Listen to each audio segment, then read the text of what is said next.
plusieurs ouvrages sur la spagérie. Bien sûr, je ne pourrais que vous conseiller de lire Paracels. Après, c'est pas obligatoirement ce qu'il y a de plus facile, je le reconnais. Il y a une personne que j'ai une affection particulière parce que son amour transparaît à travers les pages et ses écrits. C'est Viviane Lemoulec, qui a écrit un livre, donc je crois que c'est la 3e édition, donc à chaque fois c'est corrigé et enrichi, qui est Nos amis les plantes. Je crois qu'elle a changé de titre pour la dernière édition parce qu'elle a changé d'éditeur. Voilà, elle nous parle d'un principe de réalisation spagérique et de plein de plantes avec leurs propriétés spagériques. Et en tout cas, voilà, moi c'est quelqu'un que j'aime beaucoup. Je sais que son livre m'a été précieux quand j'ai commencé la spagérie. Et surtout, ben voilà, c'est quelqu'un qui a un amour, voilà, qui a un amour extraordinaire pour les plantes et pour tous les bienfaits qu'elles peuvent nous apporter. Voilà. Et j'ai eu la chance de pouvoir échanger et même de pouvoir l'avoir au téléphone. Et c'est une dame qui est voilà, magnifique. Et voilà, et puis pour commencer, la méthode qu'elle propose pour faire les élixirs est assez simple. C'est une méthode qui est vraiment qui permet déjà de pouvoir faire des belles choses, de faire des élixirs assez sympathiques. Bien sûr, après il existe des méthodes plus perfectionnées, plus abouties, jusqu'à faire des quintessences, mais c'est déjà vachement bien. Et puis voilà, c'est comme tout, il faut soulever le voile, c'est-à-dire que quand on prend un élixir, et puis on se rend compte que ça marche, quand vous prenez une petite goutte dans votre bouche, sous la langue, parce que là vous avez un point d'entrée, et que vous sentez la vibration, et que vous prenez par exemple de la mélisse, qui est une panacée, c'est même la panacée pour Paracels, c'est la panacée des panacées, eh bien la mélisse, voilà, vous la sentez, ça vibre partout, c'est une douce chaleur qui rentre partout en vous, et c'est juste extraordinaire. Et du coup, d'ailleurs, une fois que vous avez goûté un élixir de mélisse, quand vous allez la voir au jardin, il vous suffit d'approcher la main de la mélisse et vous sentez cette énergie, vous la sentez, parce que à quelque part, vous avez une petite part d'elle, une petite part de son âme qui est maintenant en vous. Voilà. Et ça, je pense qu'en spagérie, c'est chouette. Et puis, Viviane, elle a vraiment fait un très, très beau livre. Voilà. Alors, une panacée, ça va être des plantes particulières, puisqu'en fait, elles vont agir sur nos 3 parties de notre être, puisqu'on considère toujours d'une manière les choses ternaires, hein, donc le corps, le corpus, l'animus, le spiritus, hein, donc le corps physique, ce qui est manifesté. Ensuite, le corps énergétique, hein, alors là-dedans, on va avoir plein de choses. On va avoir, bien sûr, tout ce qui va être les émotions, les énergies de vie, métaboliques, etc. Et puis après, on va avoir le spiritus, donc la partie la plus subtile. Alors, je dirais que le mental est entre les deux. Il n'est pas spiritus et il est entre les deux. Voilà, c'est un peu parce que bien souvent, d'ailleurs, très vite, il fixe le mental. Le spiritus, c'est souvent cette partie de nous qu'on a beaucoup de mal à écouter. C'est ce que je disais au début, c'est bien de temps en temps de pouvoir faire un peu de silence en nous pour juste pouvoir l'entendre, parce qu'elle est toujours plein de bons conseils et plein de cadeaux à nous offrir. Voilà, et donc une panacée est capable d'agir sur les 3 corps. Voilà. C'est le principe premier d'une panacée, c'est de pouvoir agir sur les 3 corps. Et donc, voilà, la mélisse, si on prend les mélisses, le premier corps, au niveau physiologique, ça va nous apaiser, tout simplement, physiquement. Dire notre corps, si on a peu de tension, si on a un peu d'énervement, on est un peu stressé, ça va, voilà, la tension cardiaque va se descendre, etc. Et puis au niveau émotionnel, ça va là aussi nous apaiser forcément, et ça va même nous favoriser l'endormissement. On va se retrouver, voilà, on avait un petit stress mental, et voilà, on va retrouver un peu d'espace en nous, on va retrouver peut-être un peu le sourire. En tout cas, on va libérer ce qui nous fixait, hein. C'est-à-dire que finalement, parce que souvent quand on va pas bien, c'est quoi? C'est qu'on se fixe sur une idée qu'on va pas bien. Et si dans la seconde, je dis, mais en fait, je vais bien et je me l'affirme à moi, on a oublié qu'on ne va pas bien, et on n'est plus pas bien. Et donc la mélisse nous aide à ça, et après, sur le corps spirituel, c'est extraordinaire, parce que la mélisse monte en énergie, puisque comme elle nous aide à nous libérer ce qui est dense, elle nous aide à monter en spirituel, donc de pouvoir peut-être mieux percevoir, être plus à l'écoute des choses subtiles de ce monde, et peut-être de recevoir du coup de beaux cadeaux. Après, faut quand même faire sa part du travail. Et au demeurant, j'aime pas le mot travail. Parce que le mot travail, si on prend son origine, ça vient de trépalum. Hein. C'est juste un engin de torture abominable. Donc, moi, je préfère œuvrer. Si on œuvre, finalement, on est sur le chemin de l'art. Et peut-être un jour, on sera sur le grand art. Et donc, voilà. Donc, c'est ce petit détail.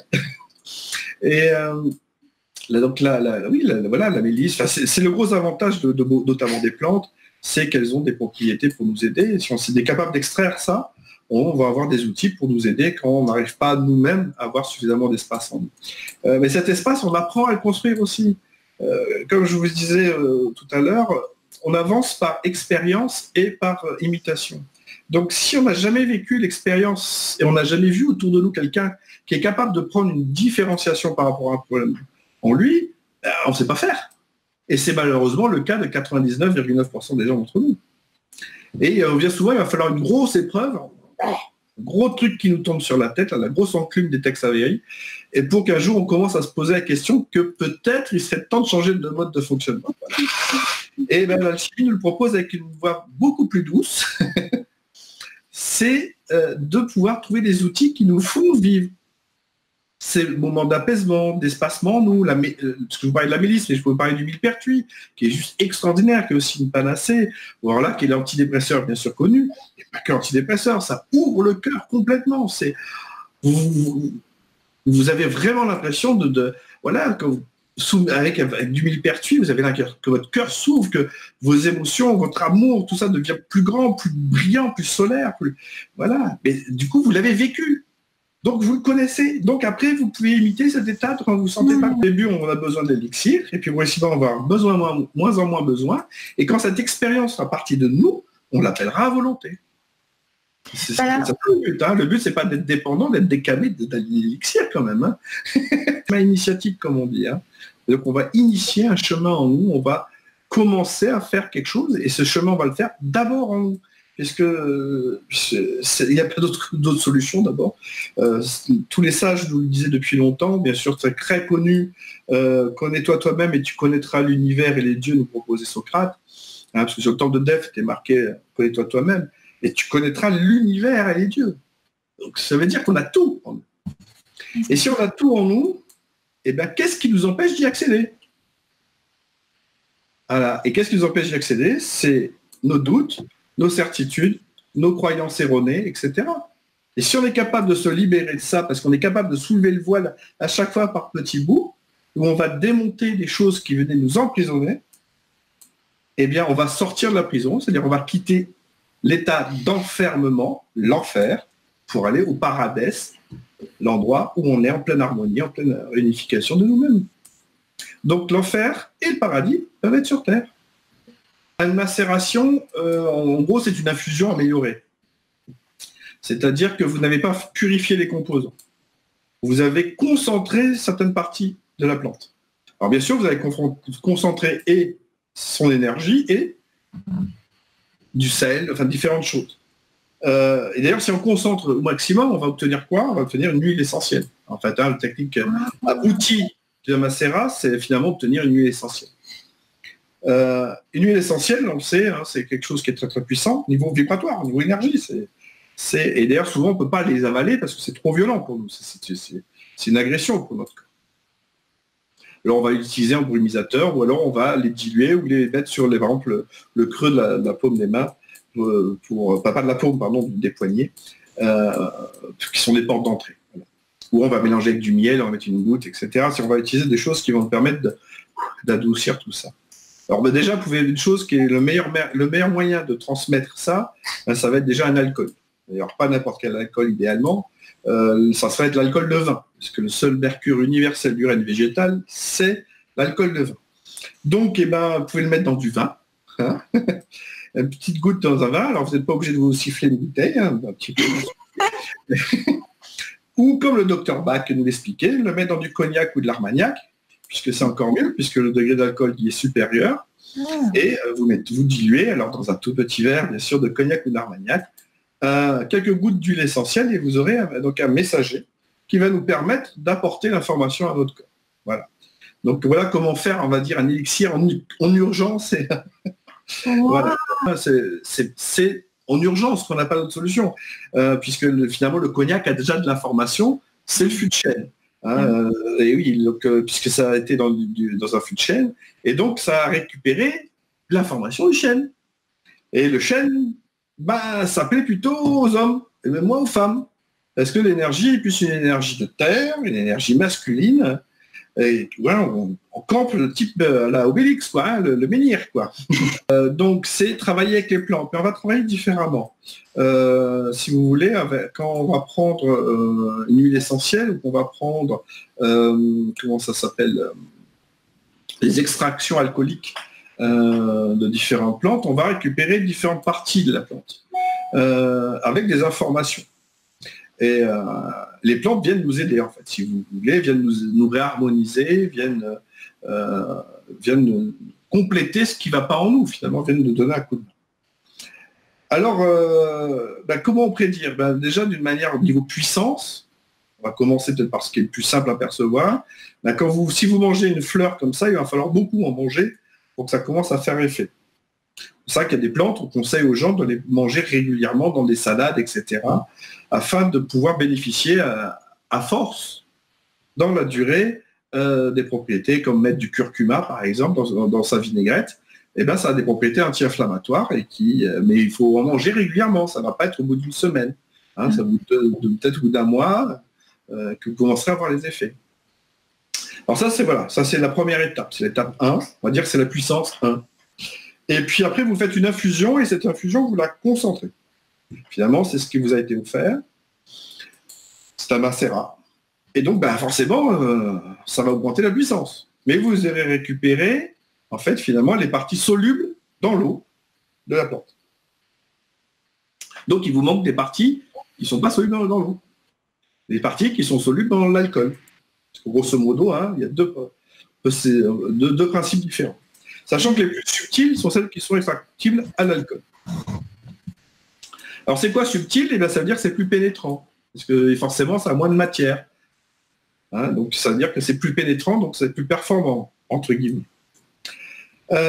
Donc ça va être la puissance 10. Voilà, c'est-à-dire que c'est 10 fois plus puissant que manger. Et puis après, vous pouvez le concentrer encore plus. Faire des huiles essentielles, en faire...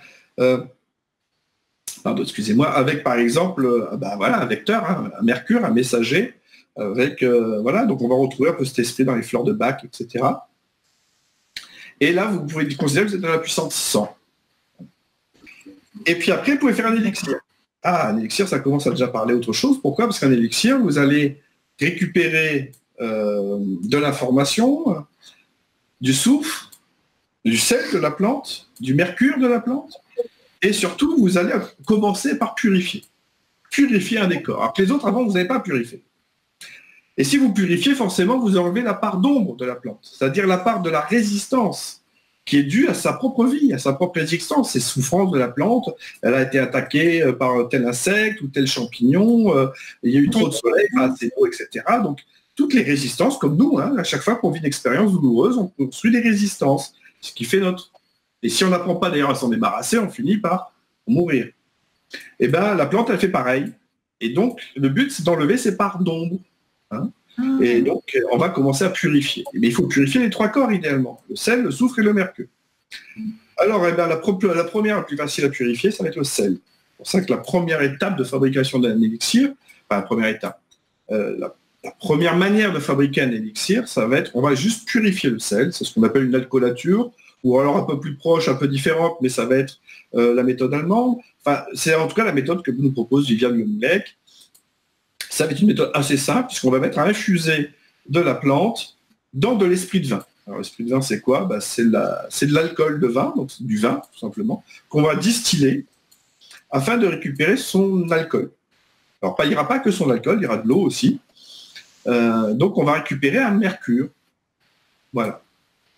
Et puis ça va être la première méthode, et on va purifier, excusez-moi, le sel. Oui, parce que le sel, c'est assez simple à purifier. Qu'est-ce que vous faites? Vous calcinez la plante. Oui. Une fois qu'elle est bien calcinée, c'est-à-dire que vous avez de la cendre blanche, et bien vous allez y verser de l'eau distillée. Cette solution que vous obtenez, vous la filtrez, vous évaporez, et vous aurez le sel blanc de la plante, donc son sel. Et si c'est pas assez blanc, d'ailleurs, on recommence un processus, c'est-à-dire on redilue dans l'eau distillée, on refiltre, et on refait évaporer, et on obtient son sel. Donc le sel, c'est quoi? C'est la fixation du soufre et du mercure, c'est-à-dire l'énergie de vie et l'énergie du principe de la plante qui sont fixées. Voilà. Et vous aurez la fixation de la vie de la plante, mais purifiée de ses épreuves.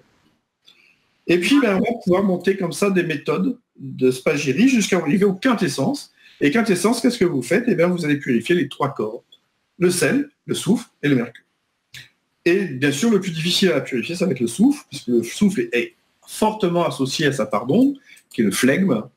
Et c'est là que ça demande des techniques un peu particulières alchimiques, où on va justement ouvrir la matière, séparer les principes sans en changer la nature, et après séparer le soufre du flegme, et ce soufre purifié permet de réaliser une teinture alchimique, qui nous restera à courber avec le sel, et nous aurons une quintessence. Voilà. Et là, on a quoi? On n'a plus que l'information.